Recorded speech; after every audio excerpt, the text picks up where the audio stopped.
শরীয়তপুরের জাজিরা ও নড়িয়া উপজেলার পদ্মা নদীতে চলছে অবাধে বালু উত্তোলন। রাত হলেই শুরু হয় অর্ধশতাধিক কাটার ড্রেজারে দিয়ে বালু উত্তোলন। ফলে ভাঙন শুরু হয়েছে জাজিরা উপজেলার নাওডোবা 0 পয়েন্ট বেড়িবাঁধে।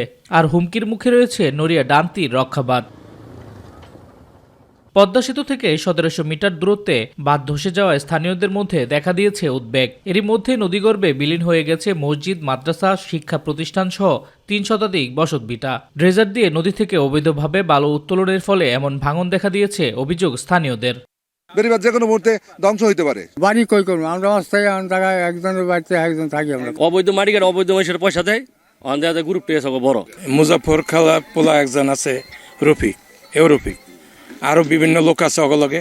রফিক মাতবার আছে একজন, এরা হইলো মনে করেন এরা হইলো এটা মেন করে আইন না, আরো প্রভাবশালী কিছু মানুষরে এরা সম্পৃক্ত করে নিয়ে লয়, কারণ যাতে তাদের হাতকে শক্তিশালী করতে। নৌফারির মিরাজ নৌফারিতে চাকরি করে, কনস্টেবলের চাকরি করে, ওই সিবোর্ড চালায়, ওই এগুলো সব ম্যানেজ করে, সবার লাগে নিকু করে চালাইতেছে এগুলা।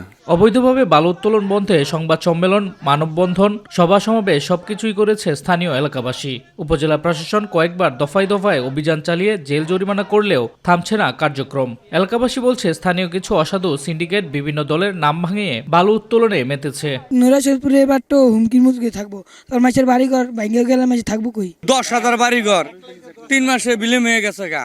যারা এগুলি করে তারা তো তাকে তো বাড়িঘর ভাঙে নাই, তাকে তো এই প্রতি মায়া নাই। সরকারের দৃষ্টি আকর্ষণ করতেছি, প্রশাসনের দৃষ্টি আকর্ষণ করতেছি, যাতে করে সরকার দ্রুত এটি বন্ধ করার জন্য ব্যবস্থা করে আমরা যাতে ওইখানে নতুন করে আবার নিজ ভূখণ্ডে যাওয়ার একটি স্বপ্ন দেখতে পারি। ভাঙন রোধে কার্যকর পদক্ষেপের পাশাপাশি অবৈধ বালু উত্তোলনকারীদের বিরুদ্ধে ব্যবস্থা নেওয়া হবে বলে জানিয়েছে স্থানীয় জনপ্রতিনিধি ও প্রশাসন। পরিকল্পিতহীন বালু উত্তোলনের কারণেই কিন্তু এই কৃষি জমি, বসতবাড়ি, অনেক কিছুই আমাদের শিক্ষা প্রতিষ্ঠান, স্কুল, রাস্তাঘাট সবকিছুই আমরা ক্ষতির সম্মুখীন হচ্ছি। পুলিশ এগুলি নিয়ে মিটিং করতেছে।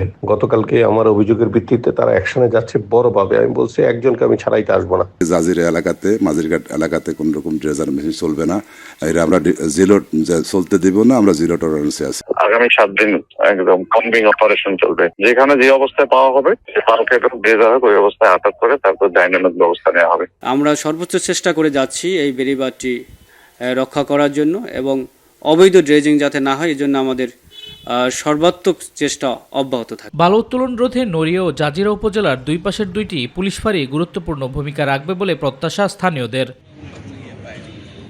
শামস তাবরিজ উচ্ছ্বাস, মাই টিভি নিউজ ডেস্ক।